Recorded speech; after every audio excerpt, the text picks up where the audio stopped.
La semaine passée, lors de mon live de création de deck, un viewer est arrivé et m'a dit qu'il prenait toutes les infos qu'il pouvait prendre en me regardant parce qu'il ne comprenait pas comment créer un deck. Je me suis dit, je suis en train de créer un deck Commander.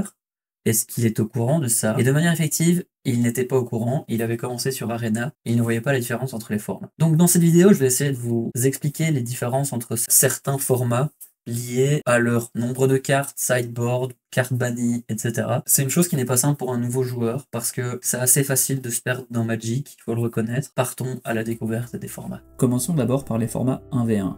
On va d'abord prendre en comparatif deux des plus vieux formats, qui se trouvaient être le Vintage et le Legacy. En Vintage et en Legacy, vous avez le droit à tout le pool de cartes, donc à 30 ans de cartes Magic, avec un deck de minimum 60 cartes. Retenez maximum 60 cartes aussi, parce qu'a fortiori, si vous voulez un deck plus compétitif, 60 cartes, ça sera toujours le point où le deck est le meilleur. Puisque la seconde règle de ce format est un nombre illimité de cartes possibles dans un deck, tant que ce deck est mélangeable seul. Et tant que votre main est capable de mélanger un deck, vous pouvez avoir autant de cartes que vous voulez dans celui-ci. Vous avez le droit à un sideboard. Un sideboard, c'est une réserve de 15 cartes qui permet de s'adapter au deck de votre adversaire entre deux manches d'une même partie, puisque c'est un format de jeu où il faut remporter 2 manches durant une partie contre un adversaire pour gagner le match. Vous n'avez pas le droit à plus de 4 cartes identiques dans le deck, à part les terrains de base. Et une partie se commence avec 20 points de vie. La seule différence majeure entre le Vintage et le Legacy, c'est qu'il y a plusieurs cartes restreintes en Vintage qui sont totalement bannis en Legacy, comme par exemple le Black Lotus ou le Power 9. Continuons par comparer le format moderne et le format Frontier. De la même façon, en moderne et en Frontier, on a le droit qu'à un deck de 60 cartes, avec de nouveau un sideboard pour s'adapter entre deux manches, et toujours pas plus de 4 fois la même carte, à l'exception des terrains de base. Par contre, en moderne, on n'a pas le droit à toutes les extensions, mais seulement aux cartes sorties après l'édition de base numéro 8. Ce dernier étant sorti pour les 10 ans du jeu. Il modifiait l'aspect des cartes une première fois, pour les rendre plus modernes. La principale différence avec le format Frontier est que dans ce dernier, on a le droit qu'aux cartes sorties après l'édition de base numéro 15, extension qui donnera un nouveau coup de jeune à l'apparence des cartes, apparence toujours utilisée aujourd'hui. Dans les autres formats, on a aussi le format Peasant, format qui maintient les 60 cartes minimum dans un deck, un sideboard, ainsi que maximum 4 fois la même carte, à l'exception des terrains de base, mais avec la restriction que seulement des cartes communes et Unco peuvent être jouées dans le mode de jeu. Les cartes Unco sont limitées à maximum 5 par deck. Les cartes rares et mythiques sont donc interdites dans le format. Un peu plus restrictif encore, le format Pauper. Dans ce dernier, vous n'avez plus du tout accès aux cartes peu communes. Le format peut facilement se mélanger à d'autres formats en ajoutant ses restrictions à celles des précédents. Par exemple, un deck moderne Pauper ne contiendra que des cartes communes qui ont été imprimées après la 8ème édition. Le dernier format 1v1 dont je vais vous parler est le format standard. Ce format se compose de nouveau d'un deck de minimum 60 cartes, avec un sideboard, mais les cartes légales subissent une rotation. Le but d'une rotation est d'ajouter et d'enlever des cartes du pool légal dans le format, changeant ainsi la métagame du jeu. Les cartes restent ainsi dans le format le temps d'une rotation. La validité de celle-ci est pour le moment de 3 ans. Actuellement, nous avons en standard les cartes sorties depuis Innistrad Midnight Hunt jusqu'à Murders at Karlov Manor. À la sortie de l'extension Bloomburrow, les cartes des extensions de Midnight Hunt, Crimson Vow, Kamigawa Neon Dynasty et Streets of New Capenna sortiront de la rotation.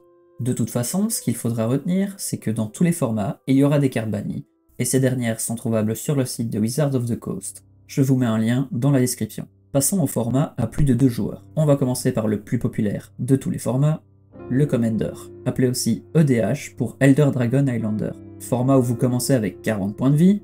Un deck Commander est constitué d'exactement 100 cartes, commandant compris. Qu'est-ce qu'un commandant? Un commandant est une créature légendaire qui définira les couleurs que vous aurez le droit de jouer dans votre deck.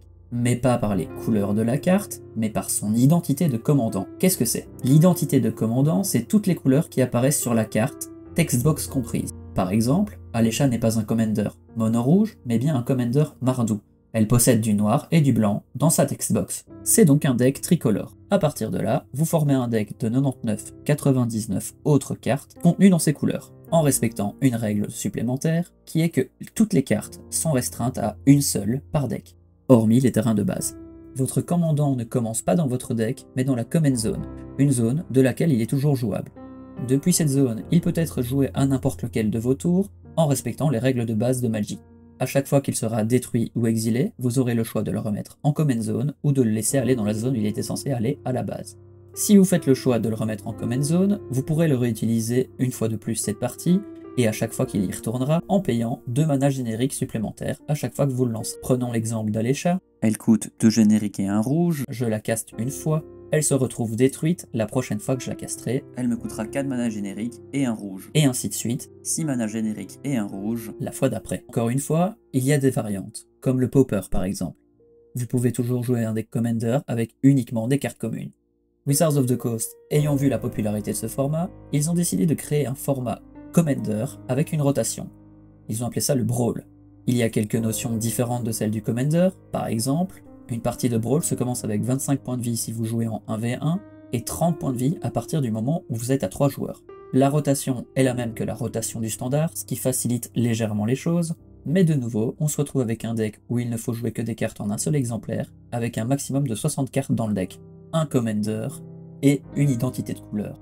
Ensuite, on entre dans les formats un peu plus compliqués à expliquer. Par exemple, la draft. Dans une draft, chacun des joueurs va recevoir 3 boosters. Les joueurs vont simultanément ouvrir un booster qui se trouve devant eux, y prendre une carte et faire tourner le booster à leur droite, jusqu'à ce que celui-ci soit vide. Une fois le processus terminé, ils vont réitérer le processus avec un booster qu'ils vont tourner cette fois-ci à gauche, et ainsi de suite jusqu'à ce que tous les boosters soient vides. Le but étant de créer un deck d'au moins 40 cartes, terrain compris, à partir des cartes qui étaient dans les boosters. Vous pouvez rajouter des terrains qui n'étaient pas au préalable dans les boosters, puisque ce n'est pas possible de jouer de cette manière, sans devoir en rajouter. Le nombre optimal de joueurs pour une draft étant de 8 joueurs. Après ça, on applique le mode de jeu habituel de 3 rounds pour une partie, et 2 rounds gagnés égale une partie gagnée. Voilà, vous avez donc une liste non exhaustive des formats disponibles dans Magic the Gathering.